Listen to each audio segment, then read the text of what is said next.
Crafting songs is a funny business. With my band, the Dunstan Rangers, I've written a few. You can check them out at all good CD stores. It's different from writing poetry. It's about searching for a synergy between words and music. The power of a good song is that together, the lyric, melody, and rhythm somehow succeed in mapping a part of your world. Steve Abel's music charts a distinctive territory, rich in love and loss, sanctuary and spirit. He likes to think that we might hear in his songs words and images that voice our fears, hopes, and passions. When you wake up, darling, perhaps I'll be gone. You can't say you love me, then give none. Hey, yo. I'm interested in the uncertainty of life, I suppose. I'm much more interested in a song or an artistic expression that touches on doubt or touches on difficulty or on subjects that perhaps are not comfortable. You can't kiss the devil just for fun. Hey-oh. What I'm interested in is stuff that makes you think. And I would like to hope that it has perhaps that impact on the audience. Are you concerned that they hear the same thing as you're trying to communicate? Not at all. Where there's water, baby, there is life. There's a big part of me that doesn't feel particularly that I possess the song. Right. And that I don't necessarily know how it came into existence.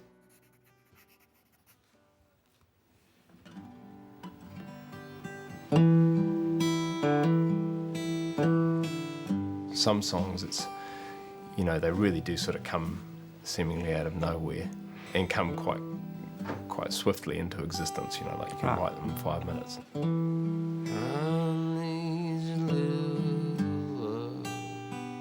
And then those ones you go back and even years later you can find a meaning there that you hadn't been aware of at the time. Even you hadn't been aware of. Yeah, and so in that way I think it's great that people have different interpretations of it, and I'm very loath to put a specific meaning on a song.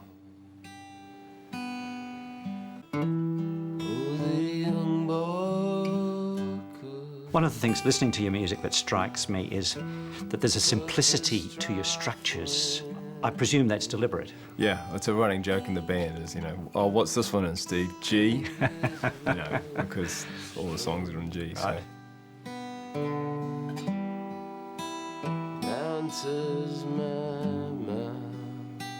I certainly have got to a place now where I enjoy a simply conveyed song. Yeah. One of the advantages of that simplicity is that you open up access to the lyrics in a way that you might not otherwise. Yeah, definitely. That's definitely an advantage.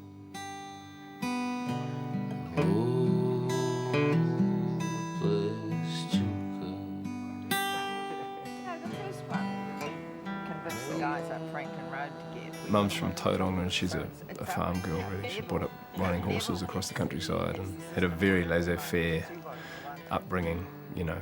And she was sort of a bit of a wanderer and a lost spirit in many ways. She headed off on a Norwegian merchant ship and ended up visiting 42 countries and travelled the world. And my father is an Aucklander, and he took a great interest in computer technology and brought the first big mainframes into this country in the early 70s. But their values were always sort of impacted on us, I guess. I remember the Springbok tour, and they both were protesting against that. And we were in Mount Eden, where I was brought up, and so we had the Eden Park just down the road.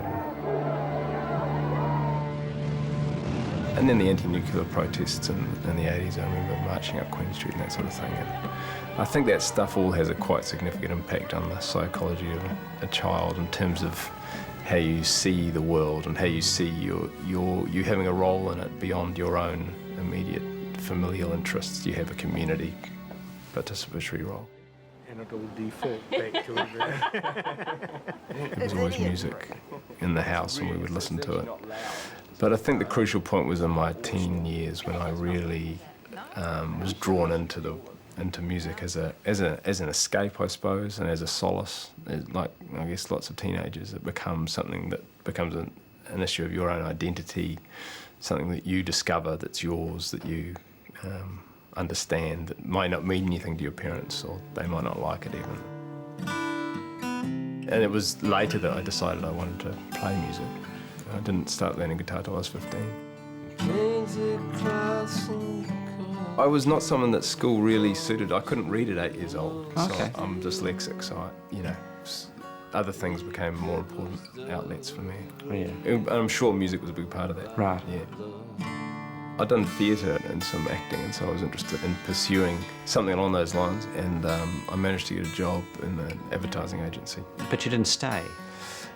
No, I didn't. I wanted to be in a band.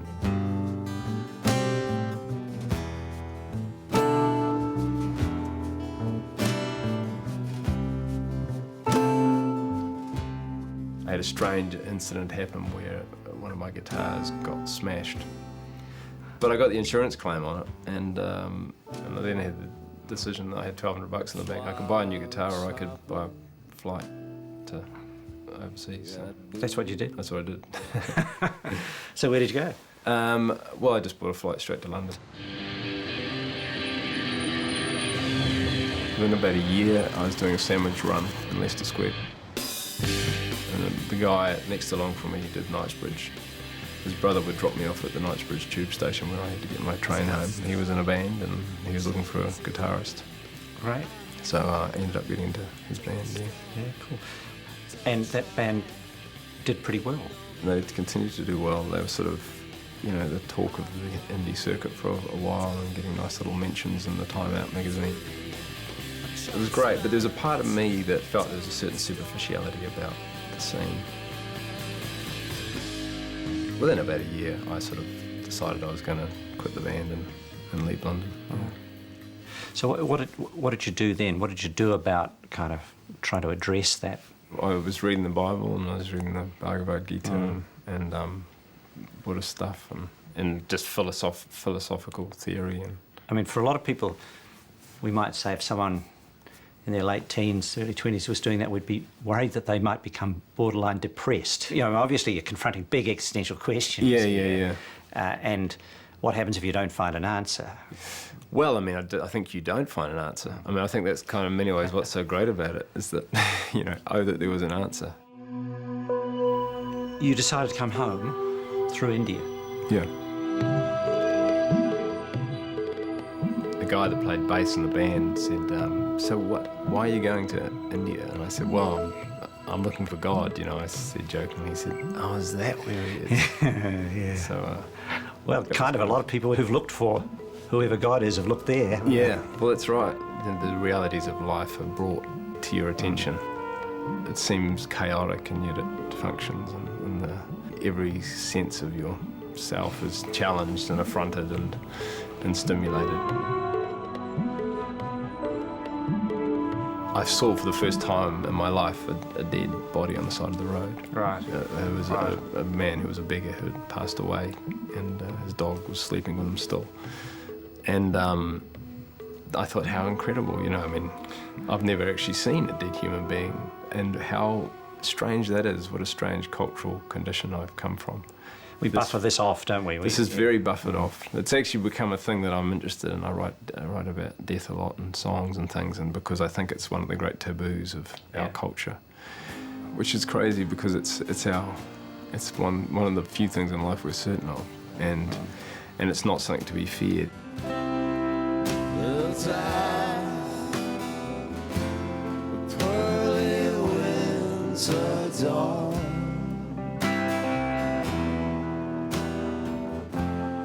Drags her stockings on, and the colours fly from her eyes. I think a healthy culture has a very conscious relationship with the transience of life and accepts it as the amazing kind of deal that we have with life is that you get to live, but at some point you got Part of the package. to give it up. You know, that's the package. Yeah, and I think that's a really important thing.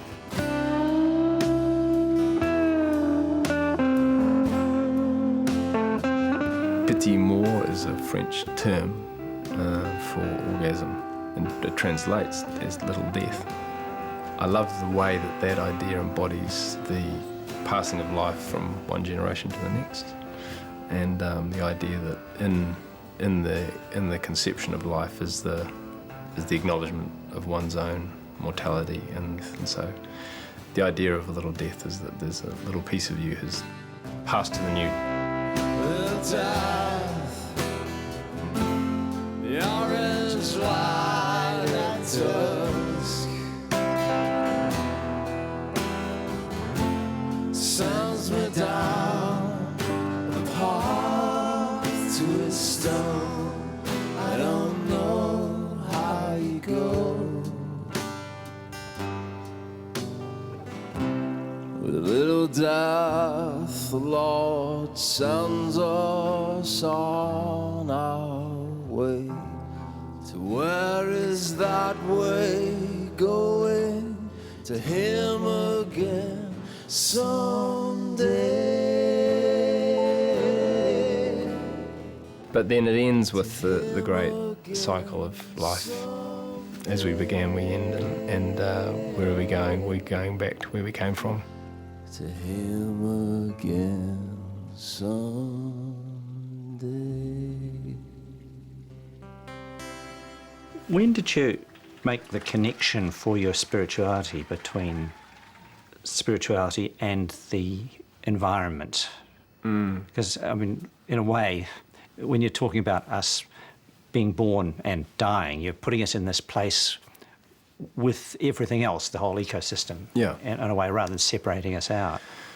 Yeah, I think one of the things that was a dilemma for me in seeking a spiritual conception was the idea that somehow the earth was unholy, or the earth was something to be overcome or transcended. Right. And I never had a strong need for the idea of some sort of other heaven, Right. because I felt that really This one's quite good. this is heaven, you know, and the minute you create a metaphysical, supernatural other, then you throw into confusion the relationship of humans to the earth, because if we have a God that exists outside the earth and we belong ultimately with that God, what's the impact of that on the relationship that we now as humans have with the earth? And, Yeah. and obviously I think the impact is evident in the ecological crisis, and that we have lost possession of our true nature. It's interesting you say that, because quite often I hear environmentalists suggesting that the human is actually counterpointed over against the natural order, you know. Yeah. And I'm puzzled by that, because it seems to me, properly speaking, we are just another part of all this. Of course, yeah. I don't believe in the environment. This is philosophically, the concept of the environment is just another dualism Right. which is only confirms the existing confusion, I think. You know, these nice cute animals or forests, we want to look after them because they're nice, and we have to save the earth, and we have to, and the earth is, but it's all of these constructs continue to perpetuate the idea of humans apart from earth.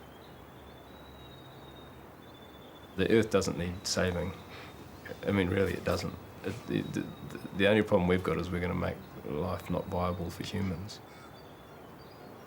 You are just part of this great continuum of energy and life, and that's just how it is. And seeing it for what it really is, you know, with clear eyes. That can be quite liberating.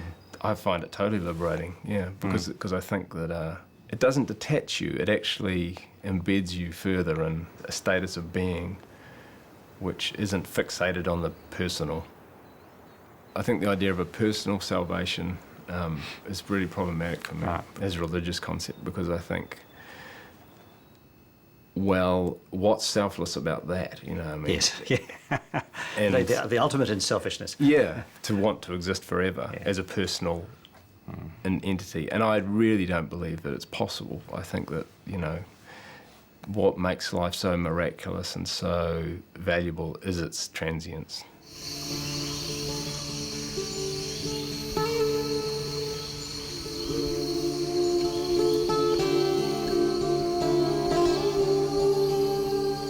I was very keen to go back and do music again. But my travels through Malaysia particularly, I went to the Taman Negara National Park. There's an amazing national park and rainforest area there, and I was exposed for the first time to the palm plantations. And a massive clearance of rainforest to plant palm plantations for oil. And it was a shocking sight, particularly the aerial view, because I flew over some of that area. Really? You could see it from the plane? Oh, it was phenomenal. And so when I got back to New Zealand, I came across a poster of a giant rimu tree by a river with the banner in it that said, Hare Mai, NFA welcomes those who respect the forest. And I didn't know anything about what NFA was. And found out that, lo and behold, in New Zealand we're logging ancient rainforest. NFA is Native Forest Native Forest Action. I loved the idea of being in the forest just to stop the logging, but in fact when it was turned out that I was from Auckland, they're like, great, we need more Aucklanders on the campaign, and so I spent most of that year in Auckland. Yeah, you weren't sleeping in the trees after all? No, though I did spend some time for one of the summers down there. But it was a very intense and emotional time, and the West Coasters, their primary concern was that they have employment, and so they weren't actually wed to killing trees. They just wanted work. There was a percentage of them that were wedded to killing trees, yeah. And there's a history. My father was a logger, and my father's father was a logger. Yeah. That sort of a story. And these are our forests. This is our region. Who are you to tell us? Yes. What to do? And look, there's all these trees on the hills. And, that's right. What's your problem? those are very real and legitimate cultural perspectives. People in those situations, and you have to deal with those. You can't disregard how people feel about that stuff. And so it became a very important part of the campaign for us that we found a solution to the jobs. That we made sure that if the native forestry was to stop, that there was going to be no loss of jobs. That there was going to be a transfer of the ability of loggers to work from the native to the pine plantations or what have you. 1,000 lives ago, a beautiful fish. You can't engage in a campaign like that without being confronted with the basic assumptions of our relationship with nature, which sees the exploitation of natural resources for the benefit of the growth of the economy and so forth, based on things which really are outside the laws of physics, such as the idea that you can grow an economy indefinitely within a finite system, which simply you can't do. Shiver of breath rotated the ocean. It was satisfying work. I think profoundly satisfying, yeah.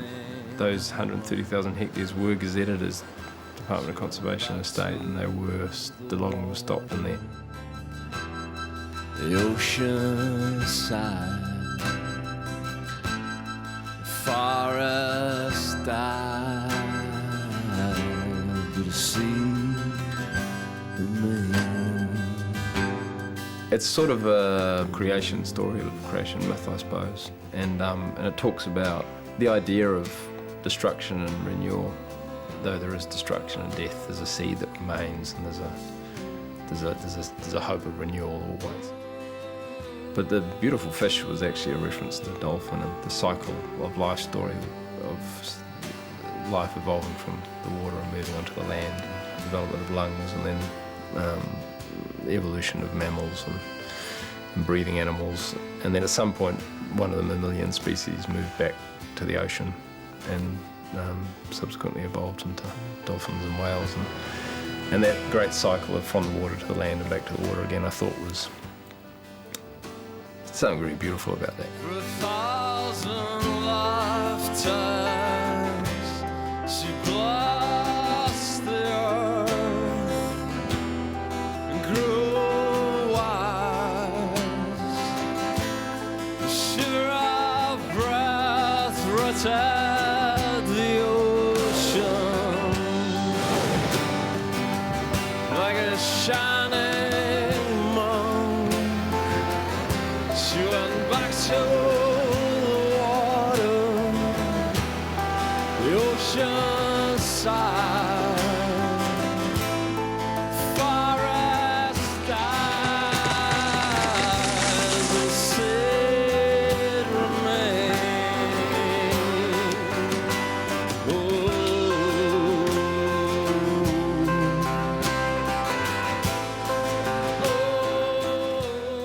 Your partner, Deborah Manning, Yeah. has got quite a high public profile, perhaps even higher than the cult musician.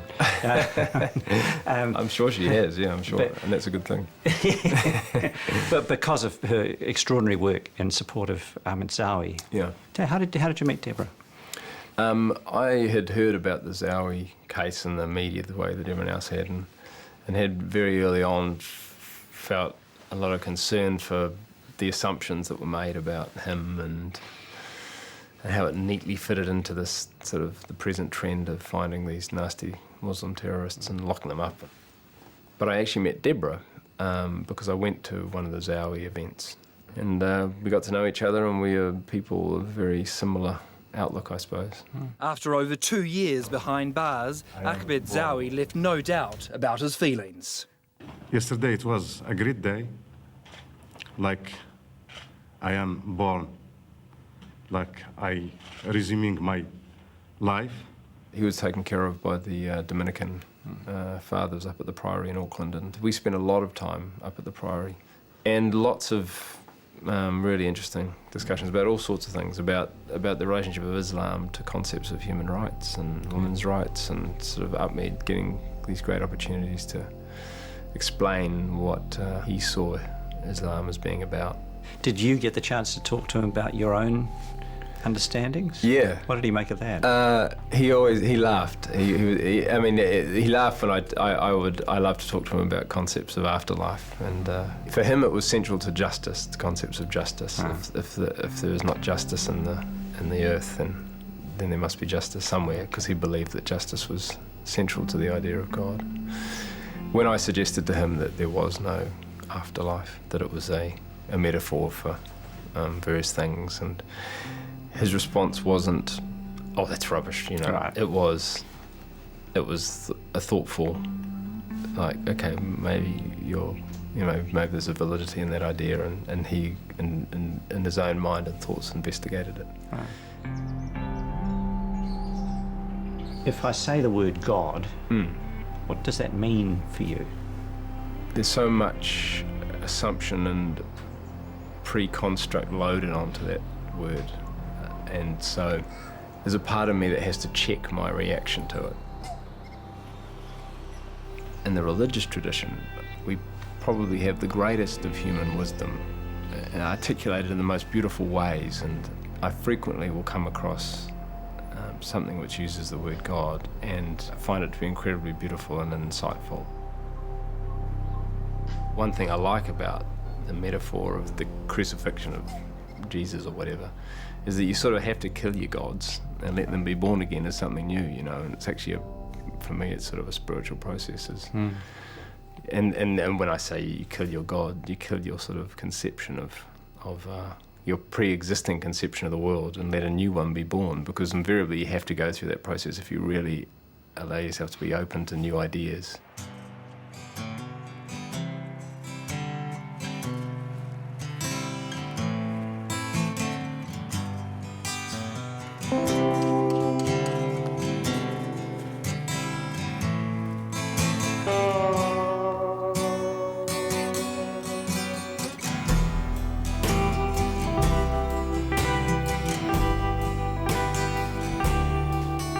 That's an interesting song, that, because it is actually from a dream I had. Oh, really? Yeah. I had a dream of meeting this god who was this old fellow who had matted hair, like a slightly derelict chap. You came up to me, the ghost of God, his hair white and matted, in his hand once a glorious rod.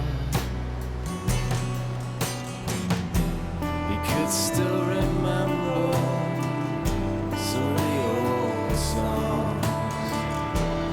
We sang them proudly, me and the ghost of God.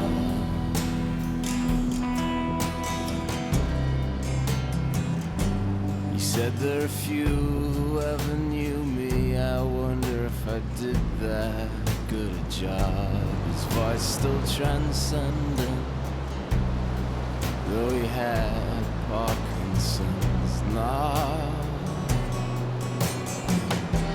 it's about that strange relationship I have with, at one level going, oh, and good riddance to that God, and at another level, but I still have sort of a great nostalgia and love for that. And I remember there's an article in England actually about the church, the decrease in attendances to the church, and how everyone had stopped going to the church, but everyone was very upset that there was a decrease in attendances. And the idea that the church might cease to exist was very upsetting to a lot of people. But they weren't going to go there. Yeah, and I thought that's sort of the relationship I have with that. And there's quite a moving and uplifting, almost triumphant hallelujah chorus at the end, which I think, you know, one of the things I like about the song is the way it manages to hold, those old songs and the pleasure in those and the relativity of passing of this God together is still a positive movement forward. Yeah, great. Well, I love that you interpret it that way. Yeah, I mean, I think that's what it's meant to be. It's like, and whatever's happening here, we may not be able to explain it, but hallelujah, And I think that's what it's trying to convey. Yeah.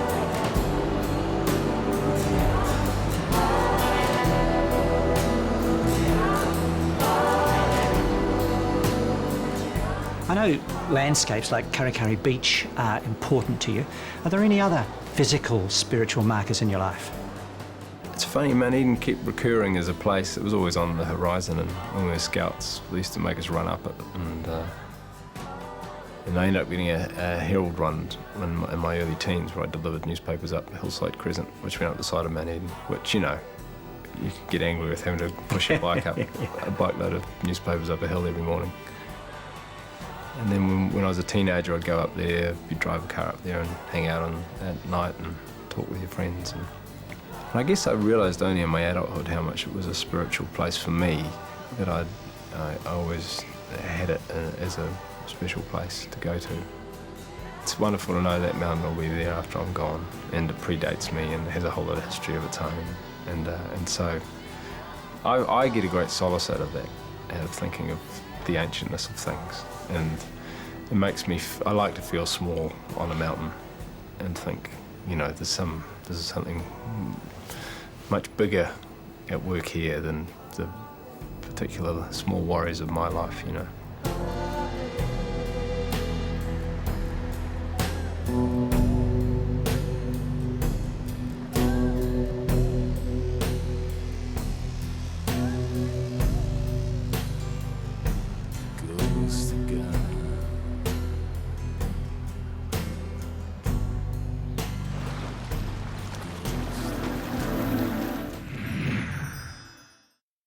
Supporting local content so you can see more of New Zealand on air.